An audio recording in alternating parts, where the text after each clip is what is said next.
السلام علیکم ورحمۃ اللہ وبرکاتہ۔ میں ہوں قاری ابو محمد نبیل اور آپ دیکھ رہے ہیں ہمارا چینل لرن ود نبیل۔ محترم ناظرین و سامعین، ہم آپ کی خدمت میں نورانی قاعدے کا سبق نمبر 20 اور تختی نمبر 11 لے کر حاضر ہوئے ہیں۔ آج کے سبق میں ہم وقف کے بارے میں پڑھیں گے کہ وقف کس طرح کیا جاتا ہے، ساکن حروف پہ وقف کس طرح کرنا ہے اور متشدد حروف پہ وقف کس طرح کرنا ہے اور تنوین والے حرف پر وقف کس طرح کرنا ہے۔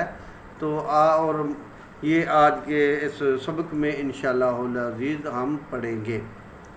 سبق شروع کرنے سے پہلے میں اپنے دوستوں سے ملتمس ہوں جو ہمارے ساتھ نئے ہیں، جنہوں نے ہمارے چینل کو سبسکرائب نہیں کیا، وہ ہمارے چینل کو سبسکرائب کریں اور بیل کے بٹن کو پریس کر دیں تاکہ ہماری ہر آنے والی ویڈیو بآسانی آپ تک پہنچ سکے۔ چلیے آج کا سبق شروع کرتے ہیں۔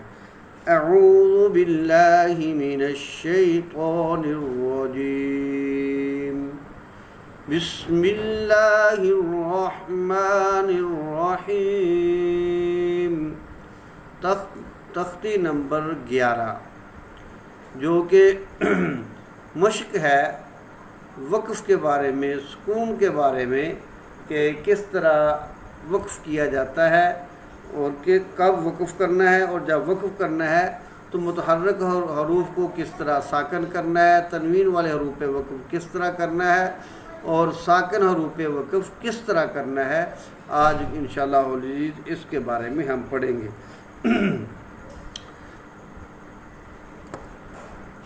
آج کا سبق بہت ہی اہم ہے اور کچھ لمبا بھی ہوگا۔ یہ اس کو 2-3 پارٹ میں انشاءاللہ ہم اس تختی کو پڑھیں گے تاکہ اس کو سمجھنا ہمارے لیے بہت ہی آسان ہو جائے، اور یہ بہت ہی خاص الخاص سبق ہے۔ میں ملتمس ہوں تمام احباب سے کہ اس ویڈیو کو بار بار دیکھیں تاکہ وقف کے بارے میں آپ کو معلوم ہو سکے۔ وقف کے معنی ٹھہرنے کے اور رکنے کے ہیں، یعنی جس کلمے پر وقف کرے تو اس کلمے کے آخری حرف پر آواز اور سانس ختم کرنے۔ جس کلمے پر بھی وقف کرنا ہے اس کا جو آخری حرف ہے اس کے اوپر ہم نے اپنی سانس اور اپنی آواز دونوں ختم کر دیں۔ مثلا یہاں دیکھتے ہیں حمزہ نون زبر ان، تا زبر تا، تا۔ اب یہاں یہ بھی ہم دیکھیں گے انشاءاللہ جب ہم اس تختی کی مشق شروع کریں گے تو اس بات کو بھی دیکھیں گے کہ نون ساکن اور میم ساکن پہ کب غنہ ہوگا، کب غنہ نہیں ہوگا۔ ابھی میں صرف وقف کے بارے میں آپ کو بتانے لگا ہوں۔ تو یہ ہے تا۔ اب یہ تا متحرک ہے، جب ہم نے یہاں وقف کرنا ہے تو اس تا کو ہم ساکن کر دیں گے۔ تو اس کو جب ہم ساکن کریں گے تو پھر وقف ہوگا آنت آنت۔ تو یہ اس طریقے سے ہم نے آواز کو بھی ختم کر دینا ہے اور سانس کو بھی ختم کر دینا ہے۔ کلمے کے آخری حرف پر زبر زیر پیش، 2 زیر 2 پیش، کھڑی زیر الٹا پیش ہو تو اس حرف کو وقف میں ساکن کریں۔ پھر ذرا آپ اس پہ غور کریں گے تو آسانی ہو جائے گی۔ کلمے کے آخری حرف پر زیر زبر پیش، 2 زیر 2 پیش، کھڑی زیر الٹا پیش ہو تو اس حرف کو وقف کی صورت میں ساکن کر دیں۔ اب ہم اس کی مثال دیکھتے ہیں جو آپ کو اسی تختی میں آگے جا کر مل جائے گی، تھوڑا سا آپ غور کریں گے۔ مثلا اس کی مثال ہے، جیسے اسی تختی میں تھوڑا سا آگے جائیں گے تو لفظ آتا ہے مستقیمہ۔ مستقیمہ آخری حرف میم ہے، آگے وقف آ رہا ہے تو میم پر زبر ہے۔ اب جب ہم یہاں وقف کریں گے تو میم کو ساکن کر دیں گے۔ یہ ساکن ہے نہیں، ہم وقف کی صورت سے ساکن کر رہے ہیں۔ میم کو ہم عارضی طور پر ساکن کر رہے ہیں، یہاں سکون ہے نہیں۔ اس بات کو پہلے اپنے ذہن میں اچھی طرح بٹھا لیجئے کہ یہاں سکون ہے نہیں، ہم عارضی طور پر یہاں پہ وقف کر رہے ہیں، اسے ساکن کر رہے ہیں۔ تو وقف کی صورت میں عارضی طور پر جب ہم اسے ساکن کر رہے ہیں اب میم سے پہلے حروف مدہ ہے، میم سے پہلے حروف مدہ ہے، جیسے آپ غور کریں گے تو میم سے پہلے ہے مستقیم، تو یا ساکن ہے، یا سے پہلے قاف ہے اور قاف کے نیچے زیر ہے، یعنی قاف یا زیر قی، تو یہ یائے مدہ ہے، تو حروف مدہ آ گیا یہاں پہ۔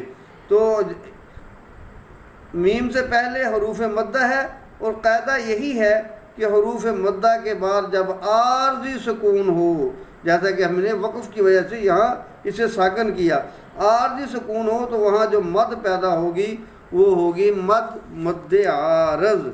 اب ہم مستقیم کو آخری جو اس کا حرف ہے میم، اس کو ساکن کر دیں گے، تو اب یہ پڑھا جائے گا مستقیم، یہاں مد عارض آ جائے گی۔ اسی طرح دو زیر والے حرف کو پڑھیں، جیسے کریمن، قاف زبر کا، را یا زیر ری، میم دو زیر من، کریمن، کریمن۔ جب میم کو عارضی ہم، اب میم دیکھیں، اب میم یہ ساکن نہیں ہے، اس کے نیچے تنوین ہے، دو زیر ہیں، لیکن ہم اسے وقف کی صورت میں ساکن کر رہے ہیں۔ جب میم کو عارضی ساکن کریں گے تو یا جو ہے یہ حروف مدہ ہے اور یہ اس کے اوپر مد آ جائے گی، تو اب یہاں پر جو وقف کی صورت میں مد پڑھی جائے گی وہ مد عارض ہے۔ پچھلے اسباق میں بھی آپ یہ پڑھ چکے ہیں، 16، 17، 18 نمبر میں آپ نے اس کے بارے میں بہت پڑھا ہے۔ اگر آپ کو سمجھ میں نہ آئے تو آپ وہ ویڈیو دیکھیں گے تو انشاءاللہ اس کے بارے میں بھی آپ کو سمجھ آ جائے گی۔ اسی طرح اگر دو پیش آ جائیں، جیسے اسی تختی کے اندر ہے آگے جا کر موعودۃ، موعودۃ، اب جب آخری حرف کو ساکن کریں گے تو پھر یہ پڑھا جائے گا موعودہ۔ یہ جو جیسے ہے نا تا دو پیش تن، جب ہم اس گول تا کو ساکن کریں گے تو یہ ہا بن جائے گی، تو یہ پڑھا جائے گا موعودہ۔ الٹا پیش آ جائے جیسے موازینہ، اور جب آخری حرف کو ساکن کریں تو پڑھا جائے گا موازینہ، ہا کو ہم نے ساکن کر دیا تو یہ پڑھا جائے گا موازینہ۔ یہ تختی بہت ہی اہم ہے، نچوڑ ہے، جب آپ اس پہ غور کریں گے تو انشاءاللہ العزیز اس کا پڑھنا، اس کا سمجھنا بہت آسان ہو جائے گا۔ کلمے کے آخری حرف پر دو زبر ہو تو انہیں وقف میں الف میں بدل دیں، جیسے ہے کأسن۔ اب یہاں آخری حرف پر دو زبر ہے، وقف کی صورت میں ہم نے اسے الف میں بدل دینا ہے، اور یہ الف مدہ بن جائے گا، جیسے کأسن، کاف ہم زبر کا، سین دو زبر سن، کأسن ہے۔ اب وقف کی صورت میں کیا ہوگا، ہم اسے الف میں بدل دیں گے تو یہ پڑھا جائے گا سین الف زبر سا، سین الف زبر سا، حروف مدہ بن گیا۔ کأسا، آخری حرف الف مدہ بن گیا، یعنی دو زبر الف مدہ میں بدل دیا جائے۔ اسی طرح آپ نورانی قاعدہ میں جب جائیں گے تو اس تختی میں آپ آگے جائیں گے تو آپ دیکھیں گے ازواجن، افواجن، اعنابن، یہاں بھی دو دو زبر آ رہی ہیں، تو جب ہم یہاں پہ وقف کریں گے تو وقف کی صورت میں دو زبر کو ایک الف میں بدل دیا جائے گا، تو یہ پڑھا جائے گا ازواجا، افواجا، اعنابا۔ چلیے آگے چلتے ہیں۔ کلمے کے آخر میں گول تا ہو، کلمے کے آخر میں گول تا ہو، اس پر چاہے کوئی بھی حرکت ہو، خواہ تنوین ہو، اسے وقف کی صورت میں ہا ساکن سے بدل دیں گے۔ کلمے کے آخر میں گول تا ہو اور اس کے اوپر کوئی بھی حرکت ہو، زبر زیر پیش ہو، تنوین ہو، دو پیش دو زیر دو پیش کچھ بھی ہو، تو اسے ہم کیا کریں گے، اسے ہم وقف کی صورت میں اسے ہم ہا میں تبدیل کر دیں گے۔ مثال کے طور پر آگے جب آپ جائیں گے اسی تختی کے اندر تو وہاں پہ ایک حرف آئے گا تذکیرہ، یہ کلمہ ہے تذکیراتن، تذکیراتن۔ اب وقف کی صورت میں یہ پڑھا جائے گا تذکیرہ۔ اسی طرح زجراتن، وقف کی صورت میں زجرہ۔ مقربات، وقف کی صورت میں مقربہ۔ تو بہت ہی آسان سا قاعدہ ہے، لیکن تھوڑا سا اپنے آپ کو حاضر رکھیں گے تو انشاءاللہ اس کا سمجھنا آسان ہو جائے گا۔ آگے چلتے ہیں۔ کھڑی زبر، حروف مدہ اور ساکن حرف وقف میں تبدیل نہیں ہوتے۔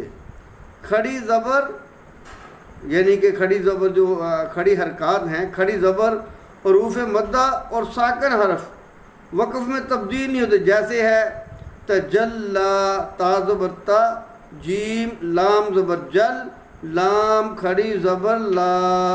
اب یہاں پہ کھڑی زبر ہے تو کھڑی زبر کی وجہ سے اور وقف کی صورت میں یہ تبدیل نہیں ہوگا، وقف کی صورت اسے تجلا ہی پڑھا جائے گا۔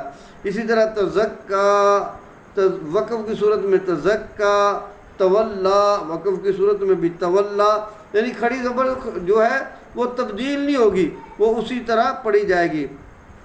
کھڑی زبر کے بارے میں جان چکے ہیں، اب حروف مدہ کے بارے میں بھی تھوڑا سا آپ سمجھ جائیں۔ جیسے ہے انزلنا، انزلنا، تو وقف کی صورت میں بھی یہ انزلنا ہی پڑھا جائے گا، جیسے کہ پیچھے آپ کو بتایا کہ حروف مدہ جو ایک زبر ہے الف مدہ والا، الف مدہ جہاں آ جائے تو وہ اسی طرح پڑھا جائے گا، اور حروف مدہ کو تبدیل نہیں کیا جائے، الف مدہ کو تبدیل نہیں کیا جائے گا۔ وہ جس طرح ہم نے اس کو جوڑ کے ساتھ توڑ کے ساتھ پڑھا ہے اسی طرح ہم اس کو رواں میں بھی پڑھیں گے۔ انزلنا، خلقنا، اب وقف کریں گے تو وقف میں بھی یہ پڑھا جائے گا خلقنا۔ اسی طرح حروف مدہ ہے یدعو، یا دال زبر ید، عین واو پیش عو، یدعو۔ اب یہ وقف کی صورت میں بھی ایسا ہی پڑھا جائے گا یدعو۔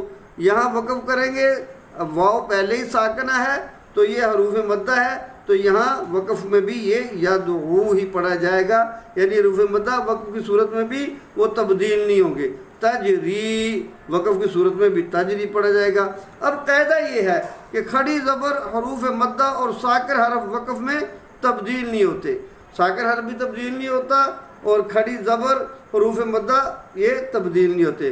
اب ساکن حرف کو دیکھتے ہیں، مثلا اسی تختی میں جب ہم آگے جائیں گے تو وہاں آتا ہے فرغب، فا را زبر فر، غین با زبر غب، فرغب۔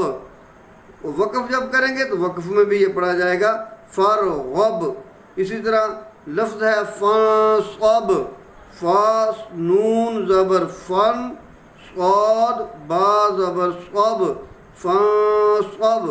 وقف کریں گے تو وقف کی صورت میں بھی یہ فانصب ہی پڑھا جائے گا۔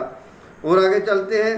مشدد حروف، جس حرف پہ شد ہو وقف کی صورت میں تشدید باقی رکھیں مگر حرکت کو ظاہر نہ ہونے دیں، جیسے ہے تبت یدا ابی لہب وتب، وتب۔ اب ہم نے یہاں پہ وقف کیا تو وقف میں بھی ہم نے شد کو باقی رکھا ہے، شد کو نہیں ہم نے چھوڑا، لیکن یہاں حرکت کو ہم نے ظاہر نہیں کیا کہ وہ تبا نہیں پڑھا ہم نے، جیسے یہاں پہ وقف کیا پڑھا ہے وتب، وتب۔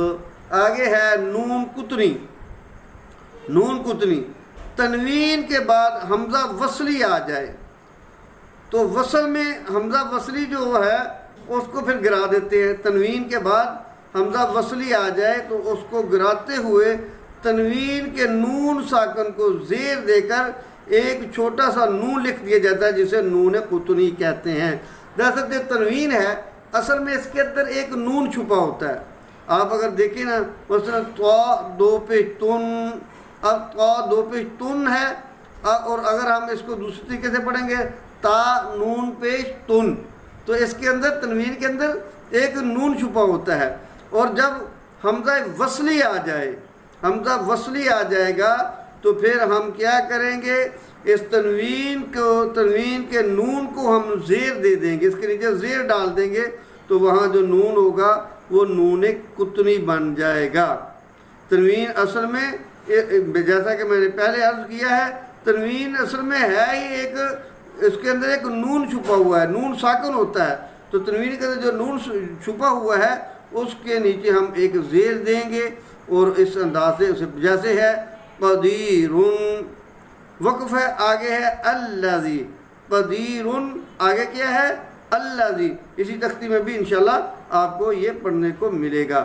قدیر آگے ہے الذی، قدیر آگے ہے الذی، یہ حمزہ وصلی ہے درمیان کے اندر، یہ حمزہ وصلی ہے۔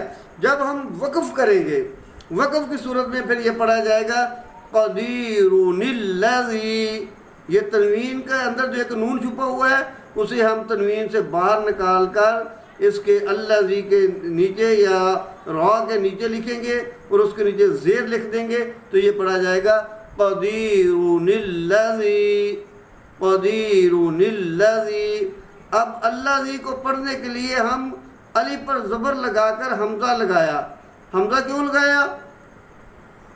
اب یہ تشدید والا حرف ہے، یہ ایسے تو نہیں ہے، یہ ایسے تو نہیں نہ یہ پڑھا جائے گا، اسے پڑھنے کے لیے حمزہ لگایا۔ اس حمزہ کو کہتے ہیں حمزہ وصلی۔ الذی جو ہے نا یہ متشدد حرف ہے، تشدید والا حرف ہے۔ آپ نے دیکھا یہ ایسے تو پڑھا نہیں جا سکتا، آپ کہیں گے ہم ایسے پڑھے اوپر اس کے اوپر شد ہے تو ہم اسے الذی، تو ہم اسے اگر جب تک ہم حمزہ نہیں لگائیں گے، وصلی حمزہ نہیں لگائیں گے تو یہ الذی نہیں پڑھے گا، لذی پڑھیں گے تو یہ تو جی بن جائے گا۔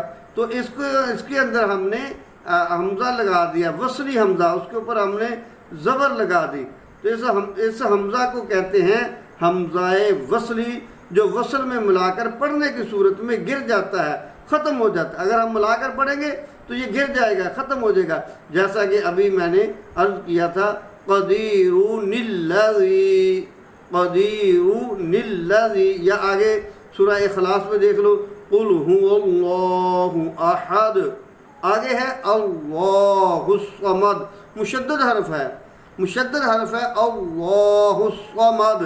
تو اس اللہ کے جو حمزہ ہے اس کے اوپر ہم نے اس تشدد کی وجہ سے ہم نے الف لگا دیا، تو یہ پڑھا یہ ہے حمزہ وصلی، زبر لگا دیا تو یہ بن گیا حمزہ وصلی۔ اب جب ہم اس کو ملا کر پڑھیں گے تو پھر پڑھا جائے گا قل هو اللہ احد اللہ الصمد، قل هو اللہ احد اللہ الصمد۔ تو حمزہ وصلی کو ہم نے گرا دیا، تو اس کو ڈائریکٹ جو ہے قل هو اللہ احد اللہ الصمد۔ اب قاعدہ یہ ہے کہ تنوین کے بعد حمزہ وصلی آ جائے تو وہاں تنوین کے نون کو زیر دے کر ایک چھوٹا سا نون لکھ دیا جاتا ہے اور اس نون کو کہتے ہیں نون قطنی، اس نون کو کہتے ہیں نون قطنی۔ آج کا یہ سبق اتنا ہی کافی ہے کیونکہ کافی لمبی ویڈیو ہو چکی ہے، تو میں ملتمس ہوں آپ دوستوں سے کہ اس ویڈیو کو بار بار دیکھیں، بار بار دیکھیں، بار بار دیکھیں، تاکہ وقف کے بارے میں معلوم ہو سکے کہ وقف کی صورتیں کون کون سی ہیں، کون سا حرف آئے گا تو وقف کیسے کرنا ہے، تنوین والے حرف پہ وقف کیسے کرنا ہے، متحرک پہ کیسے کرنا ہے، ساکن پہ کیسے کرنا ہے۔ تو یہ بہت ہی اہم ویڈیو ہے، اسے بار بار دیکھیے، اچھے انداز سے دیکھیے تاکہ قرآن کریم کا پڑھنا ہمارے لیے آسان ہو جائے۔ ملتے ہیں جلدی ایک نئی ویڈیو کے ساتھ، تب تک کے لیے اجازت دیجیے۔ السلام علیکم ورحمۃ اللہ وبرکاتہ۔